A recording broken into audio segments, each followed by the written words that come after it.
जिसका मुझे था इंतजार, जिसके लिए था दिल बेकरार, वो घड़ी आ गई आ गई। हेलो नमस्कार दोस्तों, स्टार परिवार में आपका स्वागत है। आज हम देखेंगे कक्षा 9वीं, विषय है जो सामाजिक विज्ञान भूगोल में भारत, आकार और स्थिति। इस पाठ को हम पहले समझ चुके हैं, अच्छी तरह से पढ़ चुके हैं। आज हम इसमें इसके जो प्रश्न हैं उनको हम देखेंगे। जो प्रश्न हैं उनको हम हल करेंगे, उनके उत्तर को लिखेंगे। अब देखिए, हमने जो पिछले वीडियो में आपसे क्वेश्चन पूछे थे, जो यहाँ बुक में प्रश्न दिए थे, उनके आंसर आपको लिखना थी। क्या आप सभी ने इनके आंसर लिख लिए हैं? यदि लिख लिए हैं तो बहुत अच्छी बात है, और यही यदि आप नहीं लिख पाए हैं तो इसमें हम उन प्रश्नों के उत्तर को भी लिखेंगे, और जो अभ्यास के प्रश्न हैं उनके उत्तर को भी हम लिखेंगे। और आप सबको अभी से धीरे धीरे सभी प्रश्नों को क्या करना है, याद करना है। यदि आप अभी याद नहीं करेंगे तो बहुत सारे हो जाएंगे, फिर याद करने में समस्या जाएगी। तो अब यहाँ देखिए, इन प्रश्नों को आपको लिखना था। क्या है पहला प्रश्न? पश्चिम और पूर्वी तटों पर केंद्र शासित क्षेत्रों की संख्या बतानी है। पश्चिमी और पूर्वी तटों पर केंद्र शासित क्षेत्रों की संख्या बतानी है। तो क्या है इसका आंसर? देखिए, पश्चिमी तट पर केंद्र शासित प्रदेश के नाम क्या है? दमन और दीव, दादर और नागर हवेली। ये कहाँ पर है? पश्चिम तट पर स्थित है। और पूर्वी तट पर हैं जो पांडुचेरी और अंडमान निकोबार द्वीप समूह है, जो कहाँ पर स्थित हैं? पूर्वी तट पर स्थित हैं। यह है जो हमारे प्रश्न का उत्तर हो जाएगा। अगला प्रश्न देखिए, अगला प्रश्न क्या है? क्षेत्रफल के आधार पर सबसे बड़ा एवं सबसे छोटा राज्य कौन सा है, वो हमें बताना है। क्षेत्रफल के आधार पर है जो सबसे बड़ा राज्य कौन सा है और सबसे छोटा राज्य कौन सा है, वो हमें बताना है। तो आप मैप में देख ही चुके हैं कि जो सबसे बड़ा राज्य है कौन सा है। हम यहाँ इसके उत्तर में लिखेंगे सबसे बड़ा राज्य कौन सा है? राजस्थान। हमारे भारत का जो सबसे बड़ा राज्य कौन सा है? राजस्थान। और सबसे छोटा राज्य कौन सा है? सबसे छोटा है गोवा। मध्य प्रदेश का स्थान कौन सा है? तो दूसरा स्थान है। जो क्षेत्रफल में सबसे ज़्यादा में कौन आता है? मध्य प्रदेश दूसरी नंबर आता है। पहले नंबर पर कौन आता है? राजस्थान पहले नंबर पर आता है। तो हमारा ये उत्तर हो जाएगा। अगले प्रश्न का उत्तर क्या होगा? तीसरा प्रश्न इसमें लिखा है, कौन से राज्य हैं जो जिनकी सीमा अंतर्राष्ट्रीय सीमा तथा समुद्र तट को स्पर्श नहीं करती। उन राज्यों के नाम बताने हैं जिनकी अंतर्राष्ट्रीय सीमा मतलब किसी देश से ना लगे, और समुद्र तटीय सीमा मतलब जो समुद्र से भी ना छुए। जैसे यहाँ देखिए, अंतर्राष्ट्रीय सीमा ये देश है पाकिस्तान, इन राज्यों की ये यहाँ पर चीन है, नेपाल है, और समुद्र तटीय रेखा ये वाली समुद्र तटीय रेखा कहलाती है। तो ऐसे राज्यों के नाम बताने हैं जिनकी सीमा ना तो किसी देश से लगे और ना किसी तट समुद्र तट से लगी। तो वो देश कौन से हैं, इनके हम उत्तर में लिखेंगे। उन देशों के नाम है, उन राज्यों के नाम है क्या कौन कौन? हरियाणा, मध्य प्रदेश, छत्तीसगढ़, झारखंड। ये ऐसे राज्य हैं जिनकी सीमा ना तो कहाँ लगती है? अंतर्राष्ट्रीय सीमा लगती है, मतलब किसी देश से लगती है, और ना ही समुद्र तट से इनकी सीमा मिलती है। तो ऐसी चार राज्य हैं, कौन सी? हरियाणा, मध्य प्रदेश, छत्तीसगढ़ और झारखंड। अगला प्रश्न है, अगला प्रश्न क्या है? पाकिस्तान, चीन, म्यांमार और बांग्लादेश की सीमाओं को छूने वाले राज्यों को 4 वर्गों में विभाजित कीजिए, और उनकी सीमा जिन जिन राज्यों से मिलती है उनको हमें लिखना है। जैसे ये पाकिस्तान देश है, चीन, म्यांमार और बांग्लादेश, तो इन देशों से भारत के कौन कौन सी राज्य सीमा बनाती हैं वो हमें लिखना है। तो हम इन्हें पहले लिख चुके हैं। देखिए, पाकिस्तान से कौन कौन सी राज्य सीमा बनाती हैं? यहाँ देखिए, गुजरात, राजस्थान, पंजाब, और ये जम्मू कश्मीर है केंद्र शासित प्रदेश है जो पाकिस्तान से सीमा बनाता है। चीन से कौन कौन सी बनाती हैं? लद्दाख, हिमाचल प्रदेश, उत्तराखंड, सिक्किम और अरुणाचल प्रदेश, ये चीन से सीमा बनाती हैं। म्यांमार से अरुणाचल प्रदेश, नागालैंड, मणिपुर, मिजोरम। बांग्लादेश से पश्चिम बंगाल, असम, मेघालय, त्रिपुरा, मिजोरम। अब देखिए, इनको हम मैप में भी देख चुके हैं, पहले हम पढ़ चुके हैं। ये है मैप, भारत का हमारा क्या है? मानचित्र, नक्शा। पाकिस्तान की बात करें तो ये क्या है? हमारा पाकिस्तान की सीमा लगती। किन किन सी? देखिए, गुजरात से लग रही, राजस्थान से, पंजाब से, और ये क्या है हमारा? जी केंद्र शासित प्रदेश है जम्मू और कश्मीर। यहाँ इस प्रकार देखेंगे, यहाँ इस साइड चीन, चीन से कौन कौन बनाता है? लद्दाख, हिमाचल प्रदेश, उत्तराखंड, ये सिक्किम बना रहा है, और अरुणाचल प्रदेश। अब यहाँ म्यांमार से कौन सीमा बना रहा है?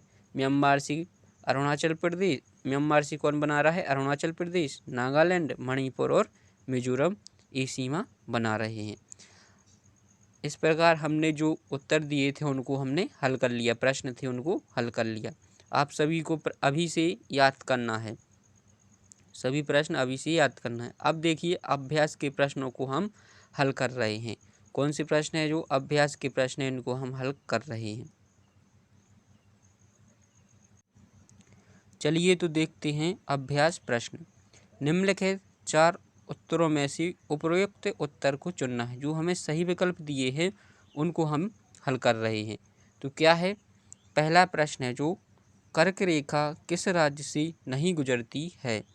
4 ऑप्शन है, राजस्थान, छत्तीसगढ़, उड़ीसा और त्रिपुरा। तो यहाँ हमारा सही आंसर क्या हो जाएगा? उड़ीसा है जो सही आंसर हो जाएगा, क्योंकि उड़ीसा से कर्क रेखा नहीं गुजरती है। इसे हम मानचित्र में देख चुके हैं, किन किन राज्यों से गुजरती है वो आप सब देख लेना। दूसरा है, भारत का सबसे पूर्वी देशांतर कौन सा है? देखिए, सबसे ऊपर उत्तर, दक्षिण, पूरब, पश्चिम। तो पूर्वी देशांतर यहाँ क्या रहता है वो हमें बताना है। तो 97 अंश क्या रहता है यहाँ पर? 97 अंश पूरब में 25 मिनट सबसे पूर्वी देशांतर है। यहाँ हम मैप में ही देख चुके हैं। ये देखिए, सबसे पूर्वी देशांतर कौन सा है? ये पहले से हम भर चुके थे। देखिए, ये क्या है? उत्तरी अक्षांश, सबसे नीचे है दक्षिणी अक्षांश, और यहाँ ये पूर्वी देशांतर, यहाँ ये भारत की जो स्थिति है उसको हम देख चुके हैं। पूरब उत्तर में क्या रहे? 37 अंश 6 मिनट। अब देखिए, दूसरा है विकल्प, भारत का तीसरा है यहाँ पर उत्तराखंड, उत्तर प्रदेश, बिहार, पश्चिम बंगाल और सिक्किम की सीमाएं किस देश को छूती हैं? तो किस देश को छूती हैं? ये नेपाल को छूती हैं। यहाँ सही आंसर आ जाएगा क्या? नेपाल। उत्तराखंड, उत्तर प्रदेश, बिहार, पश्चिम बंगाल और सिक्किम की सीमाएं किससे छूती हैं? नेपाल से छूती हैं। ग्रीष्मकाल में आप यदि कवरत्ती जाना चाहते हैं तो किस केंद्र शासित क्षेत्र में जाएंगे? किस में जाएंगे हम? पांडुचेरी, लक्षद्वीप, अंडमान निकोबार, दमन और दीव, किस में जाएंगे हम? यहाँ चौथा प्रश्न है, इसका आंसर हो जाएगा लक्षद्वीप। मेरे मित्र एक देश के निवासी हैं जिसकी सीमा भारत के साथ नहीं लगती, आप बताइए वह कौन सा देश है? तो यहाँ कौन सा देश हो जाएगा? भूटान, बांग्लादेश, तजाकिस्तान, नेपाल। सही आंसर हो जाएगा तजाकिस्तान, क्योंकि तजाकिस्तान की सीमा है जो भारत से नहीं लगती। अब जो अगले प्रश्न है, निम्नलिखित प्रश्नों के उत्तर हैं जो संक्षिप्त में देना है। ये प्रश्न आपको अपनी कॉपी में लिखना है और याद करना है। प्रश्न क्या है? अरब सागर, बंगाल की खाड़ी, द्वीप समूह के नाम बताइए, और दक्षिण में कौन से द्वीपीय देश हमारे पड़ोसी देश हैं वो बताना है। तो दूसरा प्रश्न, इसका उत्तर हो जाएगा अरब सागर में लक्षद्वीप समूह तथा बंगाल की खाड़ी में अंडमान और निकोबार द्वीप समूह हैं। और दक्षिण में जो देश हैं, दक्षिण में जो हमारे पड़ोसी देश हैं श्रीलंका और मालदीव हैं, जो द्वीपीय देश हैं हमारे क्या हैं? पड़ोसी देश हैं। द्वीपीय मतलब जो क्या है? पानी से घिरे हुए हैं। अगला प्रश्न देखते हैं। उन देशों की नाम बताना है जो क्षेत्रफल में भारत से कैसे हैं, बड़े हैं। उन देशों की नाम बताना है जो भारत से क्षेत्रफल में बड़े हैं। जिनका क्षेत्रफल बड़े हैं उनके नाम क्या है? रूस, कनाडा, अमेरिका, चीन, ब्राज़ील और ऑस्ट्रेलिया।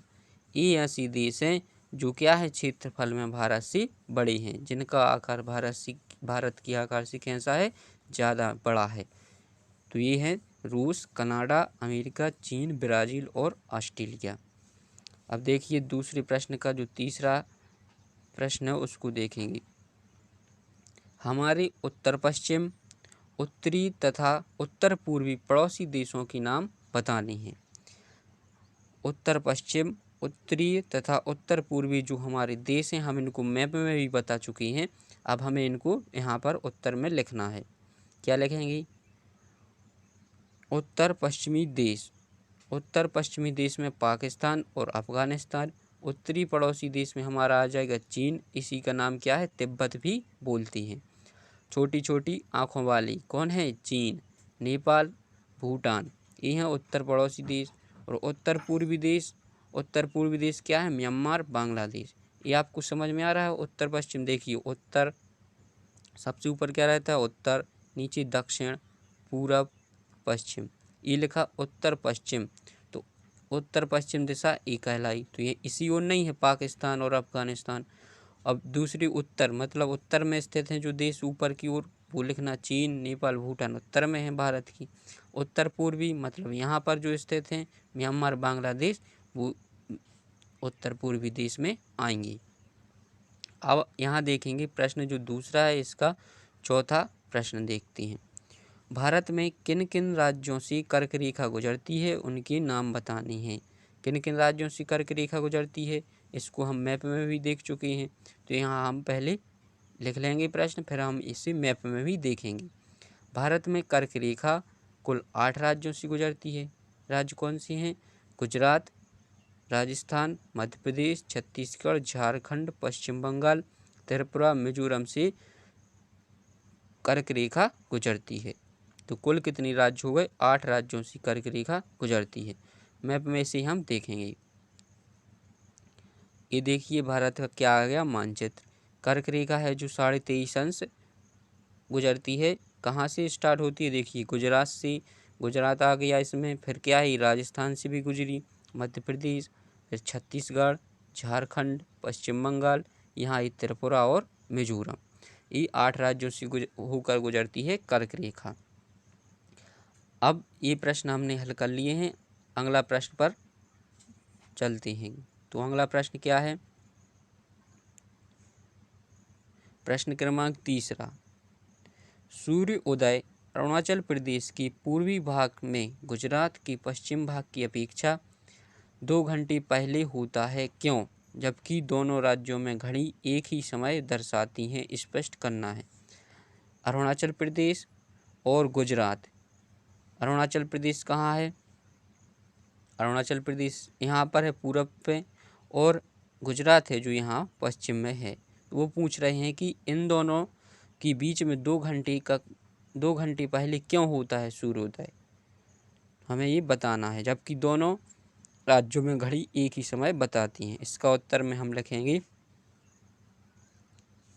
भारत का अनुदैर्ध्य विस्तार काफ़ी अधिक है, जिसके कारण गुजरात की तुलना में अरुणाचल प्रदेश में सूर्य 2 घंटे पहले उगता है। क्यों?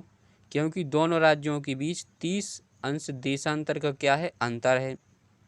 प्रत्येक देशांतर तय करने में हम पहले ही बता चुके 4 मिनट का समय लगता है। अंतर कितने का? 30 का। और एक देशांतर तय करने में 4 मिनट का समय लगता है। तो टोटल कितने हो गए? 120 मिनट हो गए। 120 मिनट मतलब 2 घंटे हो गए, इसीलिए ये अंतर आता है। वही हमें यहाँ लिखना है। 4 घंटे का समय लगता है, 4 मिनट का क्या लगता है, समय। इस प्रकार अरुणाचल प्रदेश और गुजरात में 2 घंटे का अंतर आ जाता है। भ्रम से बचने के लिए हमने क्या माना है, जो मध्य के मेरिडियन, मानक मेरिडियन को माना है। मध्य की मेरिडियन को मानक मेरिडियन माना है। 82.5 अंश जो देशांतर रेखा है इसे समय रेखा मानक समय रेखा माना है, जिस कारण से ये क्या होता है जो पूरे देश में समय के रूप में इसे लिया जाता है। इस कारण से सभी देश की जो सब राज्य की घड़ियां हैं वो एक ही समय दर्शाती हैं। आया समझ में? क्यों होता है? क्योंकि जो अंतर है वो 30 देशांतर का अंतर है, 30 अंश देशांतर का, और एक देशांतर तय करने में हमें 4 मिनट का समय लगता है। इस प्रकार ये 120 मिनट हो जाते हैं। 120 मिनट मतलब 2 घंटे का अंतर आ जाता है। अब देखिए अगला प्रश्न। अगला क्या है यहाँ पर? चौथा, हिंद महासागर में भारत की केंद्रीय स्थिति से इसे किस प्रकार लाभ हुआ है? हिंद महासागर में भारत की केंद्रीय स्थिति से किस प्रकार लाभ हुआ है? इसका उत्तर हम लिखेंगे। क्या लिखें? ये दीर्घ उत्तरीय प्रश्न है, इसका आंसर थोड़ा बड़ा हो जाएगा। भारतीय भूभाग पूरब और पश्चिम एशिया के बीच में स्थित है। वह हिस्सा जो एशियाई महाद्वीप से जुड़ा हुआ है। भारत को पूर्वी मार्गों, पर्वतीय दर्रों, अपने उत्तर, पश्चिम और पूरब में स्थित विभिन्न देशों से यह जोड़ता है। जो हिस्सा हिंद महासागर में फैला है वह भारत को यूरोप, पश्चिम एशिया, पश्चिम अफ्रीका और पूर्वी एशिया के देशों से जोड़ता है। भारत के सामरिक स्थान ने प्राचीन काल से ही विचारों के आदान प्रदान में योगदान दिया है। भारत तीनों ओर से कहाँ से घिरा है? हिंद महासागर से घिरा है, जिसके कारण वस्तुओं और सेवाओं की आयात निर्यात में भारत को अत्यंत लाभ देता है। यही कारण है कि भारत में हिंद महासागर का क्या है? महत्वपूर्ण स्थान है। ये इसका उत्तर हो जाएगा। अब हमें क्या करना है? अगले प्रश्न में मानचित्र भरना है। क्या भरना है? मानचित्र भरना है। तो यहाँ देखिए अरब सागर और बंगाल की खाड़ी में स्थित द्वीप हैं। कौन कौन से द्वीप हैं इसे हम पहले ही लिख चुके हैं, अब हम इसे मानचित्र में देखेंगे। अरब सागर और बंगाल की खाड़ी में जो द्वीप हैं, यहाँ देखिए अरब सागर क्या है? अरब सागर, इसमें द्वीप कौन से हैं? लक्षद्वीप, मालदीव, ये कौन सी अरब सागर में स्थित हैं। और बंगाल की खाड़ी में स्थित द्वीप कौन से हैं? अंडमान निकोबार द्वीप समूह हैं, जो कहाँ पर स्थित है? बंगाल की खाड़ी में स्थित द्वीप है। अगला देखते हैं क्या और क्या दर्शाना है। भारतीय उपमहाद्वीप कितने देशों से मिलकर बना है? ये हमें मैप में दर्शानी। भारत, पाकिस्तान, बांग्लादेश, नेपाल, भूटान, श्रीलंका, अफगानिस्तान और मालदीव है। इन देशों से मिलकर क्या बना है? भारतीय उपमहाद्वीप। कर्क रेखा कितने राज्यों से गुजरती है? हम पहले ही देख चुके हैं। और भारतीय मुख्य भूभाग का दक्षिणतम बिंदु कौन सा है, इसे हम देखते हैं। कर्क रेखा हम अभी देख चुके थे। कहाँ से गुजरती है? गुजरात, राजस्थान, मध्य प्रदेश, छत्तीसगढ़, झारखंड, पश्चिम बंगाल, त्रिपुरा और मिजोरम। इतने राज्यों से, 8 राज्यों से कर्क रेखा गुजरती है। और अगला देखना है जो भारत का दक्षिणतम बिंदु है कौन सा है? इंदिरा पॉइंट। कहाँ पर है? दक्षिण में स्थित है। इसी इंदिरा पॉइंट या इंदिरा बिंदु कहते हैं। आगे देखेंगे भारत का उत्तरी अक्षांश बताना है। भारत का क्या बताना है? उत्तरी अक्षांश। और भारत की मुख्य भूभाग का दक्षिणी अक्षांश बताना है। यहाँ उत्तरी अक्षांश, दक्षिणी अक्षांश और अगला क्या है? पूरब और पश्चिम देशांतर भी बताना है। तो जो भारत की स्थिति है वो हमें बतानी है। देखिए सबसे पहले अक्षांश देखेंगे यहाँ पर, तो 8 अंश 4 मिनट उत्तरी अक्षांश से 37 अंश 6 मिनट उत्तरी अक्षांश, ये विस्तार हो जाएगा। यहाँ देशांतर का देखेंगे तो 68 अंश 7 मिनट से 97 अंश 25 मिनट, यहाँ पर देशांतर विस्तार हो जाएगा। आगे क्या दर्शाना है हमें मैप में? भारत सबसे लंबी तट रेखा वाला राज्य कौन सा है? कौन सा है सबसे लंबी तट रेखा जिसकी समुद्र से सीमा सबसे ज़्यादा है? वो कहलाती तट रेखा। तट रेखा मतलब समुद्र से लगी सीमा। तो किसकी ज़्यादा है? गुजरात राज्य की है जो सबसे लंबी तट रेखा है। भारत और श्रीलंका के को अलग करने वाली जल संधि का नाम बताना है। तो कहाँ है जो अलग करती है? उसका नाम है पाक जल संधि। भारत और श्रीलंका के बीच जो जल संधि कौन सी है, जो यहाँ पर है पाक जल संधि। और जो गुजरात राज्य है इसकी सीमा क्या है, सबसे ज़्यादा, ये कहलाती है, क्या कहलाती है, तटीय सीमा। गुजरात राज्य की क्या है, सबसे ज़्यादा तटीय सीमा है। अब अगला प्रश्न है, भारत के केंद्र शासित प्रदेश है इनकी हमें इनको दर्शाना है। तो आप यहाँ हम इनकी नाम लिख लेंगे और इनको मैप में भी दर्शा देंगे। दिल्ली, अंडमान निकोबार द्वीप समूह, चंडीगढ़, लक्षद्वीप, पांडुचेरी, जम्मू कश्मीर, लद्दाख, दादर और नागर हवेली, दमन और दीव। इन सबको आपको एक खाली मैप लेना है और जो भारत के केंद्र शासित प्रदेश हैं उनको मैप में भरना है। इस प्रकार हमने जो अभ्यास के सभी प्रश्न हैं उनको हमने हल कर लिया है। यदि आपको वीडियो पसंद आया हो, चैनल को सब्सक्राइब जरूर करें और अपने दोस्तों तक शेयर भी करें, क्योंकि वो भी इन प्रश्नों को हल करें। अब इसके बाद हम जल्द ही मिलेंगे अगले वीडियो में। तब तक के लिए धन्यवाद।